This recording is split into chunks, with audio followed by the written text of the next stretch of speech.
Hello, hello. Donc, nous voici dans la deuxième partie, sauf que entre-temps, l'esprit m'a rappelé quelque chose. J'avais une autre lecture que je voulais partager avec vous, et c'est Marc 14. En fait, c'est incroyable parce que cette histoire-là, dans la semaine, je suis tombée dans le livre de Jean, la même histoire, et ensuite, comme ça, j'ai dit Saint-Esprit, conduis-moi, tac, je suis retombée sur cette histoire-là. Donc, on va parler de cette femme. Le Seigneur aime les femmes, hein, attention. Il y a un ministère avec les femmes, hein, avec Dieu.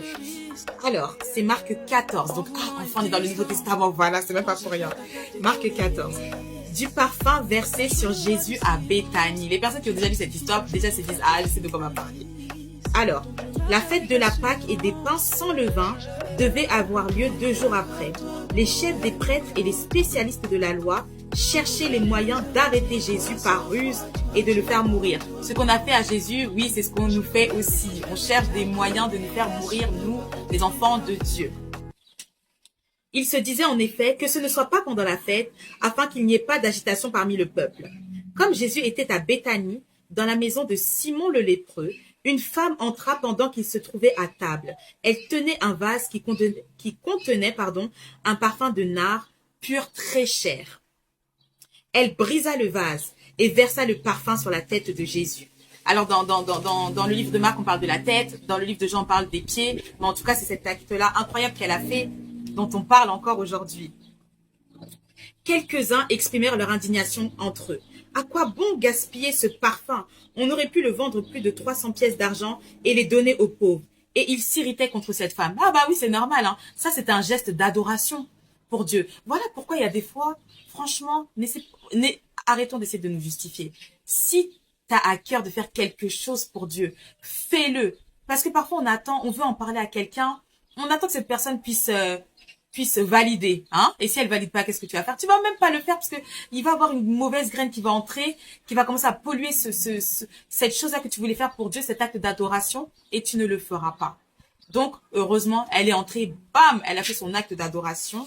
Et là, qu'est-ce qui se passe? Le roi ouvre sa bouche pour la défendre. Alléluia. Mais Jésus dit, laissez-la. Pourquoi lui faites-vous de la peine? Elle a fait une bonne action envers moi. En effet, vous avez toujours les pauvres avec vous. Et vous pouvez leur faire du bien quand vous le voulez. Mais vous ne mourrez pas toujours. Elle a fait ce qu'elle a pu. Elle a d'avance parfumé mon corps pour l'ensevelissement. Waouh, quelle dimension prophétique. Ça, c'est prophétique. Comment est-ce qu'elle savait même ce qu'elle faisait? Mais elle s'est laissée conduire. Elle s'est laissée conduire. Et regardez maintenant. Dieu a attesté son adoration.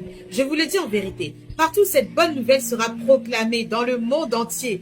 On racontera aussi en souvenir de cette femme ce qu'elle a fait. Amen. Et c'est ce que nous venons de faire aujourd'hui dans cette émission, un moment de lecture avec Yeshua et Maloua. On a parlé de cette femme qui a bravé les interdits, cette femme qui a bravé le regard des gens pour pouvoir adorer le roi. Et effectivement, elle était totalement prophétique parce que après la mort de Jésus, il y avait ces femmes-là qui ont voulu entrer dans le tombeau pour embaumer son corps. Vous savez, pour parfumer, elles avaient pris des herbes, etc. C'était trop tard, il était ressuscité. Et donc, cette femme, elle avait la révélation. Voilà. Marchons avec la révélation. Parfois, on va être poussé à faire des choses. Faisons-le. C'est pour la gloire de Dieu. Adore ton Dieu. Ne regarde pas autour de toi. Parce qu'il y a des dimensions. Il y a des dimensions pour les adorateurs. Il y a des dimensions. Il y a des fois, tu vas être poussé à faire un acte, peut-être une méga offrande, quelque chose. Fais-le et tu verras comment Dieu va te récompenser. Parce que tout ce que nous faisons dans le Seigneur n'est jamais en vain. Alors là, il reste 4 minutes. Non, il reste 6 minutes. Je vais quand même obliger, hein. Sans ma princesse, on va lire un passage de ma princesse. Saint-Esprit, conduis-nous. Qu'est-ce que tu veux que nous lisons pour nous aujourd'hui? Amen. Ok. Eh ben, dis donc. Ma prince, ah non. Ne laissez aucune parole blessante. Ça, c'est Éphésiens 4, verset 29.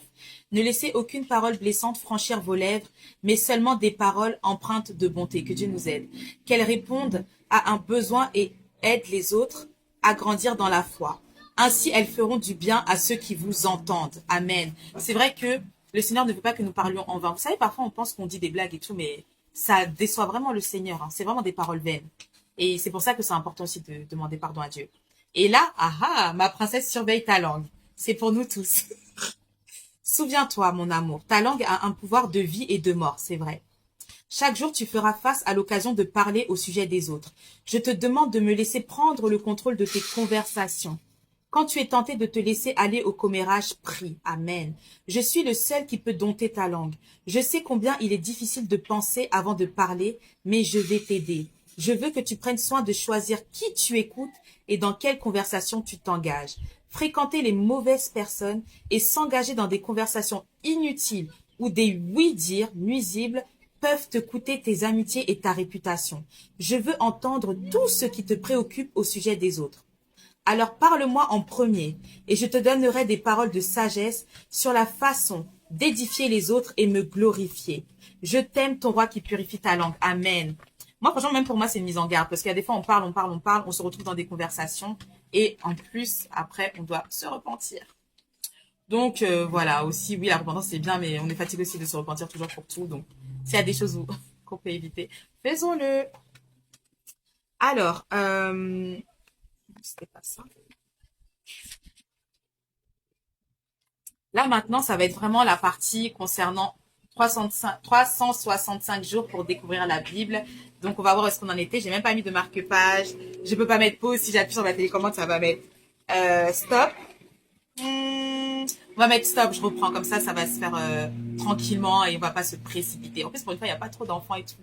Donc, c'est cool. À tout de suite.